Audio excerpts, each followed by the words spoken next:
And Shirley is on the line from Evansville. Good morning. Morning, Shirley. Good morning. Can I transplant a hydrangea plant? You can transplant a hydrangea plant, but it's best if you wait till all the leaves have come off of it and it's dormant. You stand a better chance if you wait until the end of October, early November to transplant it. And even if you want to separate it and quarter it, you can do it at that time too. But if you want to do it now, you can. And from Newburgh, Rosemarie is on the phone. Morning, Rosemarie. Good morning. Rosemarie. Hello. Have we lost her? I was going to say Bill Hildenbrand, but it can't be Bill. Well, Hi. There she is. There she is.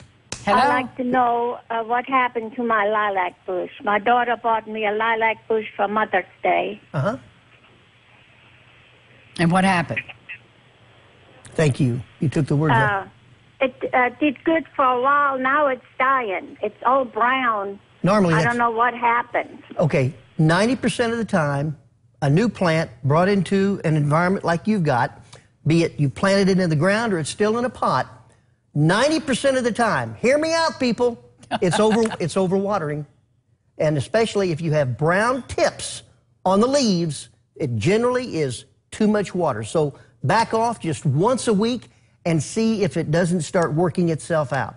And if not, go to Hey Garden Guy Charlie Stocker, ask the questionnaire, send me some pictures, and I can tell you exactly what your problem is. All right, Mary Ann from Henderson is on the phone. Morning, Mary Ann. Mary Ann from Henderson is on the phone. Morning, Mary Ann. Good morning, Charlie. How are you? I'm fine. How are you? Doing great, thank you. My question also is about a hydrangea. I'm having some brown, looks almost like a rusty colored spots on it. Is it a fungal type of thing or is it an insect? Actually, it's environmental. And I just saw some hydrangeas out at Ruthie Redmond who brought us this great rhubarb, which we're going to have on Friday. But nonetheless, I saw the spots on her hydrangea. It was a PG hydrangea, and it's nothing to worry about. It's just the heavy rains that we've had. It's the high humidity, but there's nothing wrong with the plant at all. If you want to put a little bit of Daconil on it, Daconil, that's a good fungicide, but I wouldn't even do that. Susan from Evansville is on the phone. Good morning. Morning, Susan. Good morning. Okay, Susan, good morning. Hi. Hi. I have a problem with the deer, of course.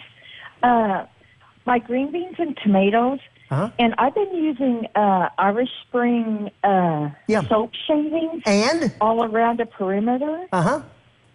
And is that like an old wives' tale, or is that something that really does work? Here, when we raised Christmas trees, we had a tremendous problem with our seedlings being eaten by deer. And we had posts that we put up about every 10 foot. We drilled a hole in the Irish Spring and then nailed it to the top of the post. When it was finished and gone, we'd put another one there. Every time we did that, in the years that we did that with only Irish Spring, we didn't have any damage to our seedlings. So I know for a fact that it works. Now, shavings, I'm not sure about, but I don't know why they wouldn't work in conjunction with a bar of soap. But you might elevate them. If you can elevate them a little bit off of the ground, maybe 24 inches, that might make a difference. And let me know, castor oil and rotten egg, sulfur rotten egg type potions are excellent for deer, keeping them away as well. And from Henderson, Joyce is on the phone. Morning, Joyce.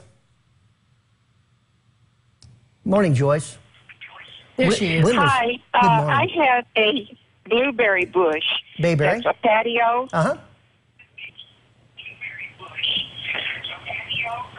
I want to know when will it bloom, because I got a net around it so the birds don't eat the green blueberries.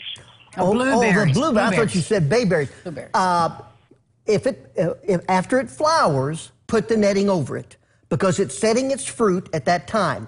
But until it flowers, it must be a late bearing blueberry, because normally the blueberries are in bloom right now. But as soon as you see the flowers, that's when, and they're just starting to drop, and the petals are starting to drop, put your netting on it. Well, before we go, real quick, we got to go fast. But Hey Garden Guy, if you have questions, Charlie can elaborate. Yeah, okay. More length. Just some questions that we had just today, and if you want to learn, I want to say it the right way. You can learn from these questions by going to Hey Garden Guy Charlie Stocker on Facebook or YouTube, and you can review all of the questions that were asked. One is on creeping Charlie in vegetable gardens. One is banana plants. Some are doing good, some aren't. Why are my sweet Valdalia onions not sweet this year? And so on and so forth. We got about 25 to 30 questions a day, but you can look at them and you can learn from them. You too can be a garden guy like Charlie Stocker. Thank you, Charlie. I look forward to the Rhubarb. Thanks, Ruthie. Thank you, Ruthie. We'll look forward to the pie on Friday. Friday. We'll be back with more Lifestyles right after this. Stay with us.